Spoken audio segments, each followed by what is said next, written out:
కరీంనగర్ జిల్లా రామడుగు గ్రామంలో జరిగిన ఈరెళ్ల గౌరమ్మ హత్య కేసును ఛేదించారు పోలీసులు. కన్న కొడుకే తల్లిని హత్య చేసినట్టు గుర్తించారు. నిందితుడిని అరెస్టు చేసి రిమాండ్కు తరలించారు.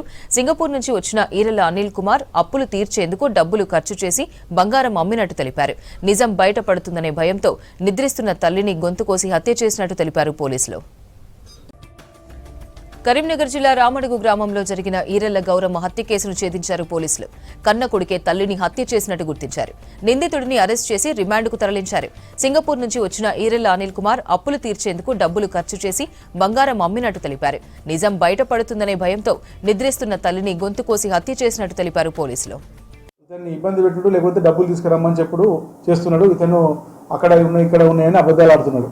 అబద్ధాలు ఆడుతుంటే ఎట్లా ఏం చేయాలని ఇప్పుడు ఈ పైసలు ఇవ్వబడుతుంది ప్లస్ అదేవిధంగా గోల్డ్ లెక్క తీసుకురావాలన్న ఉద్దేశంతో ఏదో ఎట్లా చేసినా ఈ పెళ్లిని ఆపితే డబ్బులు ఇవ్వబడతాయి అనే ఉద్దేశంతో ఏం చేస్తే పెళ్లిని ఆపగలుగుతామని ఆలోచించి ఇతను వింతగా ప్రవర్తన చేసుకుంటూ ఆ రోజు 5వ తారీఖు మధ్యాహ్నము ఇదే రామడుగు గ్రామంలో మండలం హెడ్ క్వార్టర్లో వాళ్ళ బంధువుల ఇంటికి ఫంక్షన్ ఉంటే వాళ్ళ అన్న వాళ్ళ ఫాదరు ఇద్దరు ఫంక్షన్ పోతారు.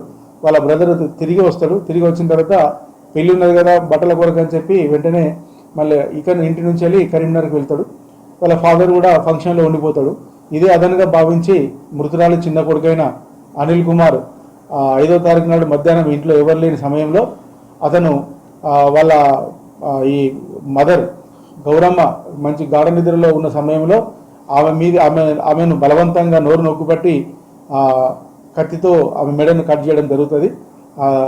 కట్ చేసిన తర్వాత ఇది అంతకు ముందే వాళ్ళ ఇంట్లో ఉన్న కెమెరాను స్విచ్ ఆఫ్ చేస్తాడు. అతను చేసి ఉద్దేశపూర్వకంగానే చేసిన తర్వాత ఎవరికి అనుమానం రాకుండా అతను వెళ్ళిపోయి ఒక వైన్ షాప్లో లిక్కర్ తీసుకొని ఎవరిదిలో అనుమానం రాకుండా పోయి ఒకడే ఒంటరిగా తాగుతుంటాడు.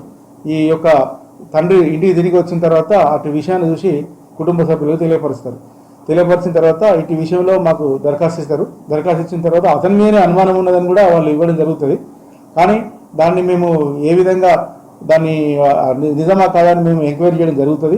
అతని ఈరోజు కస్టడీ తీసుకొని అతన్ని ఇంటరాగేట్ చేస్తే అతడు ఈ యొక్క నేరాన్ని ఒప్పుకుంటాడు. ఎట్లా చేసి పెళ్లిని ఆపాలనే ఉద్దేశంతో ఆ డబ్బులు కట్టబడతాయనే ఉద్దేశంతో వాళ్ళ తల్లిని చంపడం అని చెప్పి ఒప్పుకుంటాడు.